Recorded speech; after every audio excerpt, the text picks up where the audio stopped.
Ya salam kabeh, sehat-sehat kabeh. Pokoknya jiwa kita jiwa istighfar ini sekarang. Dunia kan hanya ora penting-penting amat lah. Urip mati barang jangan ora penting. Sing penting kue oke ora karo Gusti Allah kan gitu. Makan itu tidak ada di dalam peradaban kita sekarang ini, nggak ada. Semua kan tidak semua kan ngurusin stasiun dan pasar kaget saja, tapi tidak mengurusi sangkan paran, tidak mengurusi nasib yang sebenarnya dari makhluk Tuhan kan gitu.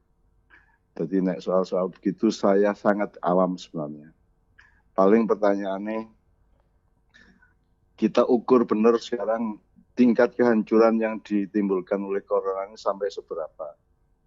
Apa sampai koyo zaman Nabi Hud sehingga kemudian yang tersisa hanya sedikit orang, terus dimik-dimik meneh, sinau meneh, tani meneh, sinaah karo wirosah karo bicara sinau meneh, atau seperti Nabi Nuh tersisa hanya beberapa ratus orang terus nyebar ke dunia dan membangun kembali dari tahap atau taraf yang paling tradisional, yang paling alamiah. Kita akan sampai ke situ ataukah kita tidak sampai ke situ nanti kehancurannya dan kebutuhan untuk keseimbangan baru itu. Karena janjane nek kudune nek ndelok le pintere wong saiki, hebate pemerintah, teknologi, dokter, farmasi dan semuanya itu kudune kan tidak terlalu sukar untuk melawan corona ini kudune. Kudune kan itu kan soal wis ngerti kok corona piye, masa inkubasi ini sepiro, cara penyebarannya piye kan sudah ngerti kabeh. Antisipasi menuju keseimbangan baru tadi itu ya hanya bisa kita lakukan di kalangan maknya saja intensifnya. Ya aku iki ngenyang ben orang nganti banget le hancur kan ngono kan. Ngenyang supaya yang sabar mungkin tidak setuju karena kan kalau view saya kan view keajaiban. Keajaiban itu artinya keajaiban sesuatu yang kita belum tahu dan sesuatu yang kita tidak bisa. Tetapi kan kita sangat akrab dengan itu sehari-hari dalam kehidupan kita sejak jadi janin sampai lahir bayi sampai jadi wong gede kan kita akrab dengan yang disebut keajaiban itu. Nah, keajaiban itu gaib lah, alam gaib ya. Alam gaib itu kan sebenarnya kan bukan memedi, bukan lelembut, bukan virus, bukan. Alam gaib itu adalah segala sesuatu yang tidak kita ketahui secara tepat sehingga kita juga tidak bersikap atau mengantisipasi secara tepat juga. Jadi mungkin bagianku pancen yo mengenyang ki yo saelek-elek menungsa ki seoke apike juga apa meneh wong Indonesia apik-apik kabeh. Tak hitung Allahu Akbar sedina ki ping 5 miliar sa Indonesia luwe.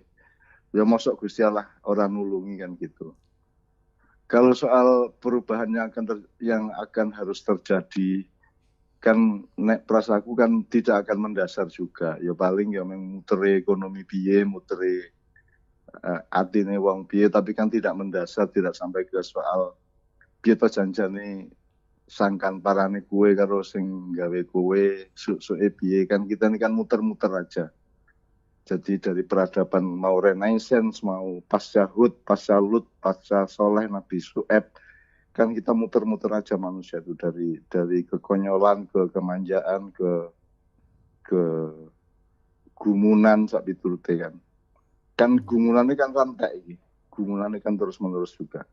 Jadi kita tuh tidak berubah semuanya manusia. Yang berubah adalah dia dipaksa untuk berputar secara berbeda, untuk berdialektika secara berbeda secara keduniaan. Tapi di wilayah-wilayah yang sejati, yang di wilayah yang memang Jawa jenenge sangkan paran gue mau, ya tidak akan ada perubahan apa-apa menurut saya.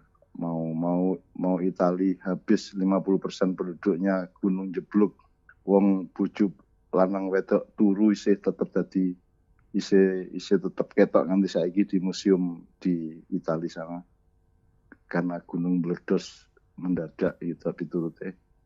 Nah, tak baleni soal bagianku, saya kira memang saya tidak terlalu memahami hubung-hubungannya wong dunia untuk dunia ini gitu loh. Aku memang bagian ndelok kemungkinan iki sepira to iki lak nek azab Allah lah ya dudu to iki. Iki menungso dhewe sing pancen sembrono kan gitu. Semua tulisan saya kan juga tidak populer dan tidak relevan terhadap urusan corona sebenarnya. Saya hanya ngancani jamaah ma'iyah ben ngepake awake dalam keadaan kaya ngene iki iso luwih akurat terhadap nasibnya hari ini dan besok. Karena urip mati itu kan teknis, itu kan cuma soal ruang waktu saja dan soal transformasi aja. Meskipun tidak lantas kita bisa ngomong ke publik bahwa orang penting kok urip apa mati ya iso. Ya. Tapi kan ada dimensi itu, ada cara berpikir yang seperti itu. Bahwa sanjane iki sing penting kowe iki ora dinusane Gusti Allah. Kemudian hal-hal yang menyangkut teknis penanganan corona, menurut saya memang di situ teruji kepemimpinan bangsa kita ini kan. Jadi nek saya itu pokoknya gini lah. Satu, kan iki balik nang atine dhewe, balik nang nasibe dhewe, balik nang posisinya sendiri-sendiri, ya balik nang silmine dhewe. Jadi setiap orang itu sekarang selamat atau tidak kan kalau di iya kan elaborasinya sangat luas. Apa sing kena ki ora selamat, sing ora kena ki selamat lah ya ora iso. Kan gitu. Jadi yang apakah yang mati itu tidak selamat, yang hidup itu selamat kan juga relatif. Karena keselamatan yang sejati adalah orang di perkara karo Gusti Allah. Nah sekarang perkara karo Gusti Allah sing kepriye kan sing entoke Gusti Allah. Sehingga itu yang disebut qadha dan qadar. Itu yang disebut qadha dan qadar. Rukun Islam ke-6 itu. Artinya kita harus siap mental untuk menerima ketetapan Tuhan apapun saja bentuknya kan gitu.